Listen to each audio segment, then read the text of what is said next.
Mən Bərdə rayon Hacıyeladın Tağıyev küçəsində yaşayan Səfərov İlyas Məmmədoğlu. Özüm 6 ildir onkoloji xəstəlikdən, ağır xəstəlikdən əziyyət çəkirəm. 2-ci dərəcəli 4 dəfə ağır əməliyyat olmuşam. Hal-hazırda yanvar ayına kimi 2-ci qrup əlil idim. Yanvar ayından təkrar sənət vurmuşam. Ancaq 2 aydır mənim sənətimi problem yaranır. Müraciətim cənab Prezident İlham Əliyevədir. Yeni təyin olmuş Nazir Anar Əliyevədir. Cənab Prezident, sizdən xahiş edirəm. Mən bir aztəminatlı alət başçısı kimi 3 övladım var. 2 qız, 1 oğlan. Oğlum hal-hazırda əskərdir. Ön cəbhədə xidmət edir. Köməksiz bir vəziyyətdə yaşayıram. Öhdəliyimdə aztəminatlı uşaq var. Özüm 220 manat müavinət alırdım 50-lim üçün. Hal-hazırda 2-3 ayda onu dayandırıblar. Heç bir köməklik yoxdur mənə. Sizdən xahiş edirəm, cənab Prezident, cənab Nazir Anar Əliyev.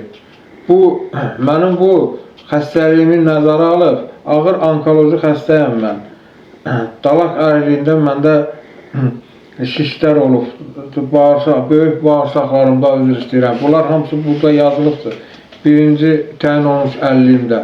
Mən haftor sənət vurmuşam. Bunu deyirlər ki, naməlim olub, bilmirəm, üzr istəyirəm. Mən onkologiyada çox olan xəstəyəm. Cənab Prezident, sizdən xahiş edirəm. Heç bir iş qüvvəm yoxdur mənim.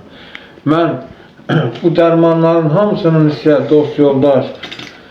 Baxın, mən ağrı kəsicilərlə yaşayıram, Promadol. Bunu önce hökumət bilir, bunu bilən bilir, bu ən ağır xəstələr vurur. Mənim ağrılarım qalxır sümüklərimdə.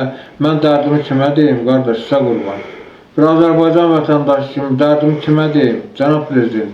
Sizdən bir daha xahiş edirəm, bu işi öhdəlinizə götürəsiniz. Sizlərdən xahiş edirəm, sizin köməkçilərdən, nazirlərdən. Bu işi öhdəliklərinə götürsün. Mən Səfərov İlyas Məmmədoğlu, Bərdədə yaşayıram. Əlaqə nömrə 050 891 49 77.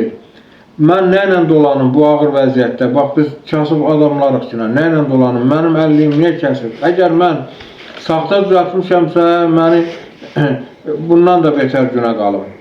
Mən nətər olur, bir əməliyyatı ilə cəmaat ömürlük 1-ci dərəcəli pensiya alır, Bərdədə elə adamlar var. Mən ağır onkoloji xəstəm, mənə 2-ci qrup veriblər, onu da ki, götürüb hələ bir kəsiblər. Sizdən xahiş edirəm bir daha, bir Azərbaycan vətəndaşı kimi. Cənab Prezident, siz prezident seçiləndə hamı üçün and içmişsiniz, söz vermişsiniz. Sizdən xahiş edirik ki, bu işi nəzərə götürəsiniz.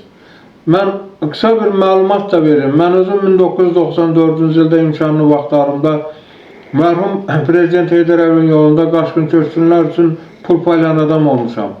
Bəli, Bərdədən hal-hazırda Təhməzov zaman qardaşla, böyük iş adamlardır. Elə insanlarla. İndi gəlib xəstəlik məni bu əsir eləyibdir. Heç bir iş qüvvəm yox. 6 ildir mən əziyyət çəkirəm. İndi bu da mənim yekunum. Sizdən xahiş edirəm, yeni nazir Anar Əliyev, bu işi nəzərinizə götürəsiniz. Bu işdə kimin köməyə ehtiyac duyuram hər kəsdən, kim bacarırsa kömək eləməyə, sizdən xahiş edirəm. Bax, bu bütün mənim onkologiyadan gətirdim sənətlərdir. Onkoloji, mən bu 3 dəfə əməliyyat olmuşam, mən ötən il 2 dəfə əməliyyat olmuşam. Bunları mən kimə görsədim, mənim salamat yerim yoxdur. Başımda xəstəlik, mədəmdə xəstəlik, şişim var, bu nə deməkdir? Məncə durum, mən neyim, dərdimi kimə deyim? Sizdən xahiş edirəm ki, bu işləri nəzərə götürəsiniz. Allah köməyiniz olsun, belə, cənab Prezident. Xahiş edirəm bir daha ki, bu işi nəzərə götürəsiniz. Sağ olun. Kanal rəhbərliklərindən xahiş edirəm. Bir Azərbaycan vətəndaşı kimi, bir qardaş kimi, insan kimi mənim bu videomu ictimailəşdirsinlər. Nə bacarırlar, xahiş edirəm ki, cənab Prezidentə çatsın, cənab Nazir Anar Əliyevə çatsın. Xahiş edirəm kanal rəhbərliklərindən, qardaşlardan, bacılardan ki, bunu ictimailəşdirsinlər. Allah köməyiniz olsun.